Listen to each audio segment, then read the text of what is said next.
who's actually going to get the most out of a NEC M551 IR multisync with an infrared touchscreen? Who should walk away? And does the price make sense for a typical office or classroom?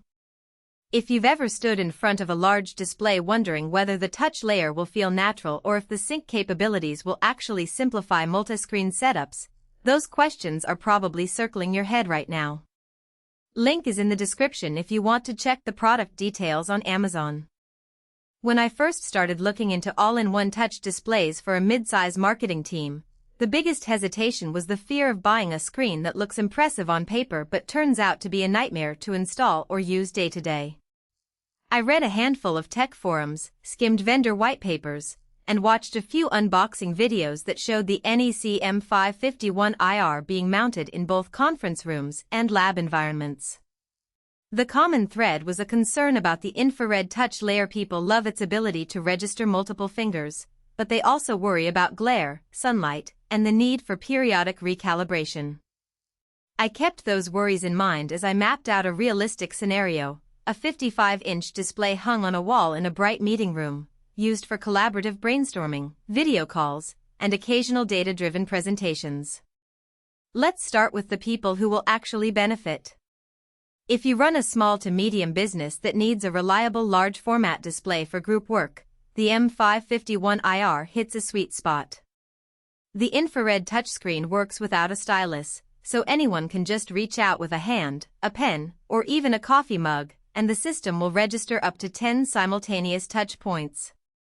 In practice, that means you can have 3 people drawing on a flowchart while another 2 scroll through a spreadsheet, all without fighting over a single pen. For educators, the same capability translates into a dynamic whiteboard that lets a teacher hand the pen to students without handing out physical tools. Because the touch layer is completely invisible, you still get a clear, high-resolution picture when you're just watching videos or reviewing slides. Another practical advantage is the MULTISYNC technology built into the M551. In real life, that means you can connect the display to a laptop, a desktop, or even a media player, and the sync engine will automatically negotiate the best refresh rate and resolution without you digging into menus. I saw a team set up a dual-monitor workstation where the NEC acted as the primary screen while a smaller monitor handled chat and email. The sync engine kept both displays stable, preventing the occasional flicker you sometimes get when you manually force a resolution that the panel isn't comfortable with.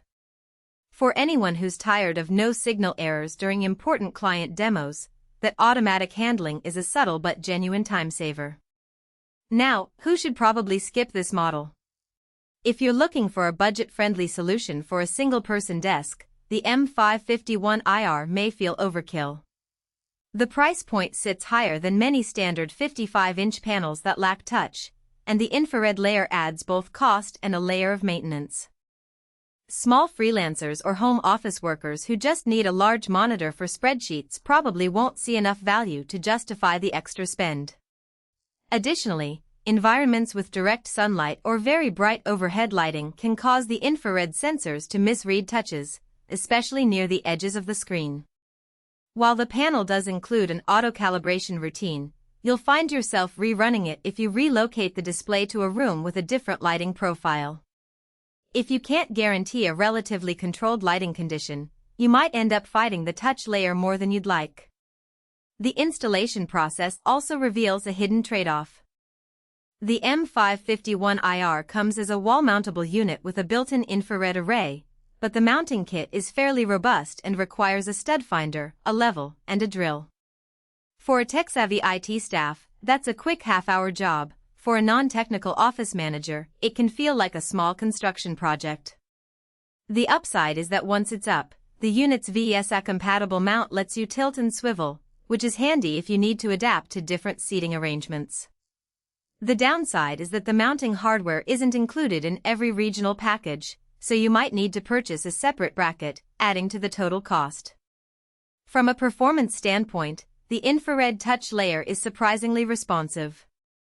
In a test where a team tried dragging a large spreadsheet across the screen while simultaneously pinching to zoom, the latency felt negligible. There was no lag that disrupted the flow of the meeting.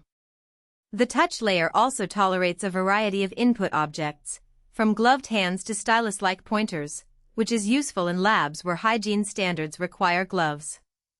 However, the infrared system does have a physical limit. Anything that blocks the infrared beams, such as a thick matte screen protector or a dusty surface, can create dead zones. In practice, a thin anti-glare film doesn't interfere, but a heavy-duty screen protector does, so you'll want to avoid adding that extra layer unless you're willing to accept a small blind spot. Another practical consideration is the built-in connectivity. The M551 IR